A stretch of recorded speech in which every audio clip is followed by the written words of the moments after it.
সামনে পবিত্র সময় বরাদ কাছে গিয়ে আমাদের বর্বরিত হামলা প্রতিরোধ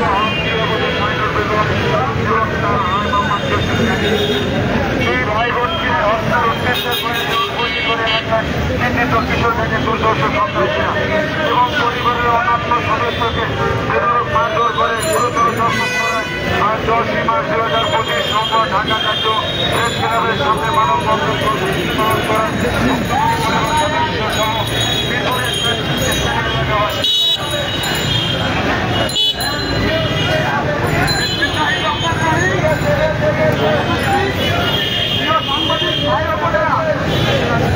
আজ আমরা এইখানে বর্তমানে বাংলাদেশে শুধু একটি এলাকা না, দুইটি এলাকা না, বিভিন্ন স্থানে সন্ত্রাসী আগ্রাসন,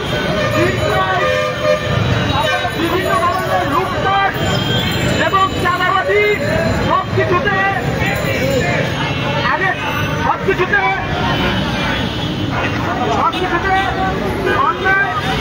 অন্যায় অভিযোগ এই মুরব্বী যে কোনো এক সাইডে যাবেন, যে কোনো এক সাইডে আসেন।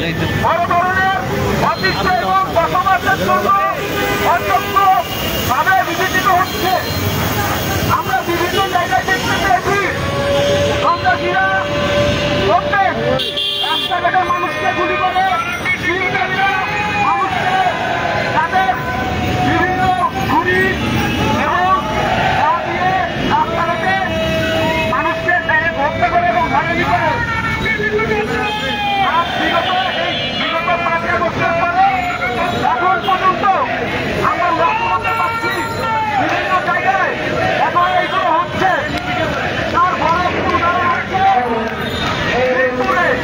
আমরা মিরপুরে বসবাসকারী আজ এখানে একত্রিত হয়েছি মিরপুরের কালচিতে ঘটে যাওয়া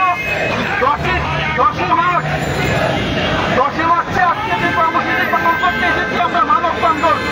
পল্লবীতে কিশোরগঞ্জের দুর্দর্শ সন্ত্রাসী হামলায় গুলিবিদ্ধ ভাই বোনের ন্যায় বিচার এবং সন্ত্রাস মুক্ত মিরপুরের দাবিতে এলাকাবাসী আজকে এই মানববন্ধন।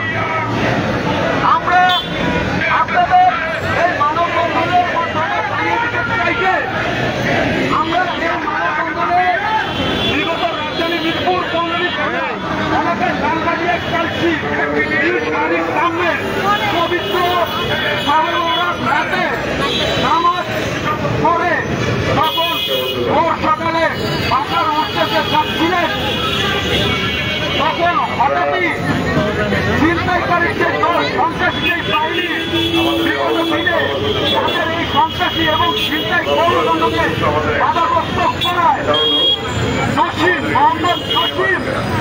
জসিম কাজী এবং তার বোন এই দুজনকে রাস্তায় গণমানুষের সামনে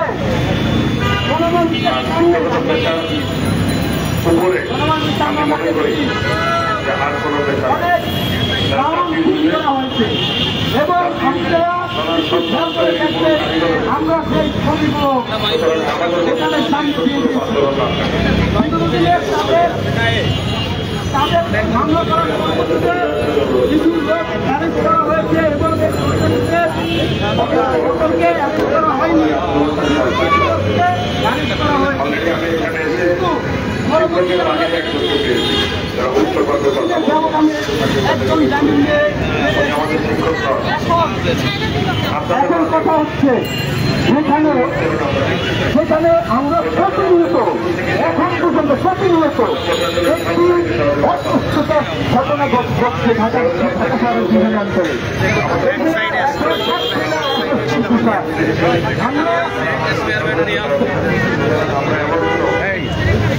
এখন সবথেকে অসুস্থ বিষয় শুধু আমাদের না, ঢাকা শহরের প্রত্যেকটা অঞ্চলে তার ভিতরে উল্লেখযোগ্য বেশি হচ্ছে মোহাম্মদপুরে, মিরপুরে, যেখানে এখন এইসব কর্মকাণ্ড সচরাচর হচ্ছে এবং মানুষ অসুস্থ সুরক্ষে রাস্তাঘাটে চলতে পারতেছে না, নিরাপত্তাহীনতা সেখানে কিভাবে দেখছে এবং এখন গাড়িতে বেরোয় আছে। আমরা এই সমস্যায় সামনে দেখেন